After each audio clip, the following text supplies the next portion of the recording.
ang aming kubo. Hi guys, dumating na yung kulungan ng aming manok. Siyempre guys, may kasama yung kubo. 15,000 guys na kubo yan, in order ng aking bayaw. Ayan ako guys, nag-emote-emote, nag-makeup. Ako kunwari yung yung announcer. Ayan guys, yung aming kubo, ayan. Ibinaba na ng mga kalalakinan.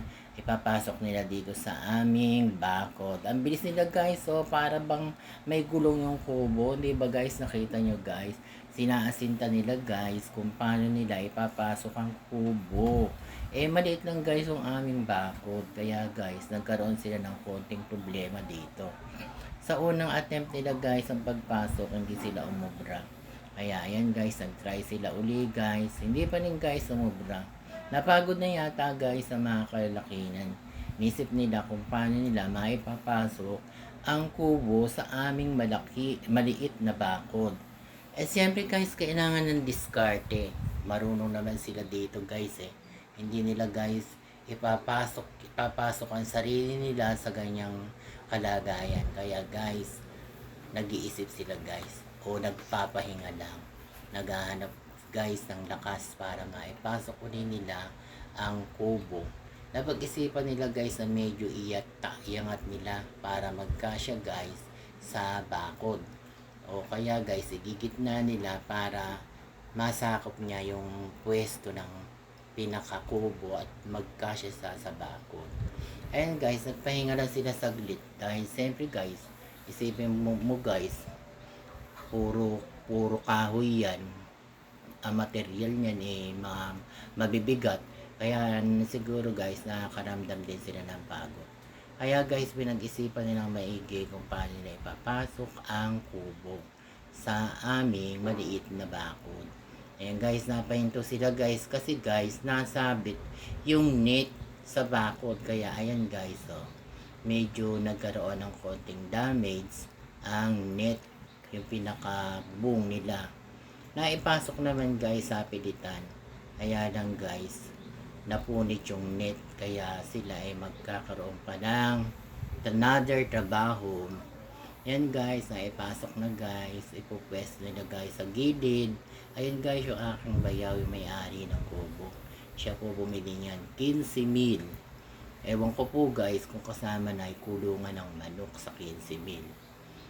Kaya ayan guys, meron na siyang pahingahan pagka gusto niya makadama ng preskong hangin. Pwede na siya guys magpapahinga sa kanyang kubo.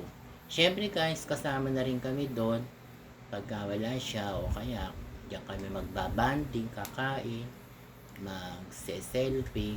Yan tayo guys, magla-live sa susunod. O nakita niyo ba guys, meron guys punit yung lumabas guys yung yung anahaw, yung pinakabubong guys, nasira guys. Tatayin nila yan guys.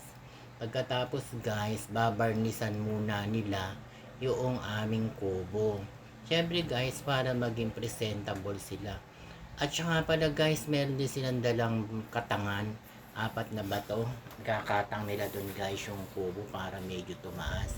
At kung umulan guys, hindi naman siya maaabot ng baha. Tulong-tulong sila guys sa pagbubuhat. O di ba guys, kaganda ng kubo.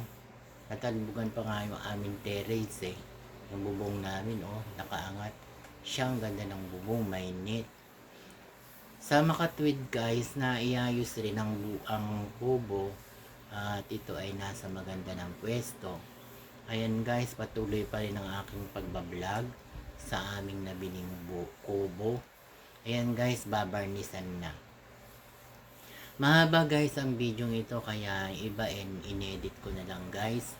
Kaya medyo nakakapagod din guys magsalita. Lalo na kung hindi naman nakalista yung aking mga sasabihin. Ayan nga pala guys, hindi ko na tinanong kung taga saan yung mga lalaki na yan.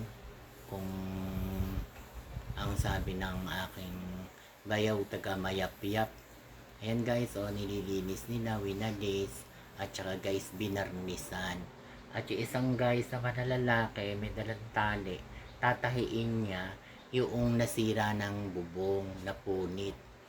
Ayan guys, kung meron kayo guys, saktong pera o sobra ang pera nyo, at may malawak rin kayong lupain sa likod ng bahay nyo, pwede rin kayo guys mag-order sa kanila ng kubo. Para kung dito kayo magiging presko, pwede kayo ditong mag-aral, mag-review, o magpahinga, mag-relax. Diba guys? Lalo na guys, pagkadating ng summer, pwede ka dyan guys kasi open air naman siya guys. So, ayan guys, sa awa ng Diyos, nagkaroon na rin kami guys ng kubo na pinapangarap rin namin. Maganda guys, di ba? Meron na kaming tulugan. Pagka gusto magpahinga, pwede ka dyan magpahinga.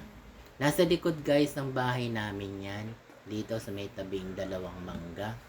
Pagka namunga yung mangga, mamimitas kami. Meron na kaming kakainan. Diba guys? Sana guys, naibigan yung aking video. Please, i-follow nyo naman po ako. Like, comment, and share. Bye-bye guys. Mahaba po ito. Sige po, chika lang po. Please, mag-subscribe na rin po kayo sa akin guys. At saka panoorin nyo na po guys ang aking video. Lahat po ng aking mga reels guys, panonoodin nyo naman po. Pagka nagla-live po ako guys, manood naman po kayo sa live ko kahit mga 3 minutes lang po. Okay na po yun guys. Mahal na mahal ko po kayo. Salamat po sa marami kong followers na ngayon ay patuloy na nagtatangkilik sa aking mga video. Patuloy nilang nilalike. Maraming salamat po.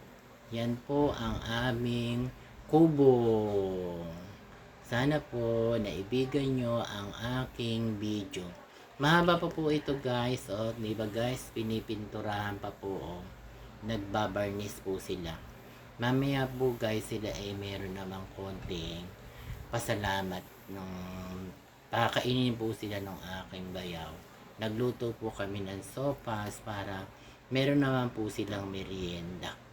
Para pag alis nila guys, ay busog sila. Sa puntong ito sumasakit na guys ang aking lalamunan. Inubo po ako. Kumati po yung lalamunan ko, napakahaba po kasi ng aking video. Ayan po, nagme-merienda na po sila. Kain na po tayo guys. Please guys, mag-subscribe na po kayo sa aking channel, Amor's Vlog, sa YouTube, at ang aking Facebook na Amor. Thank you po. Bye-bye guys.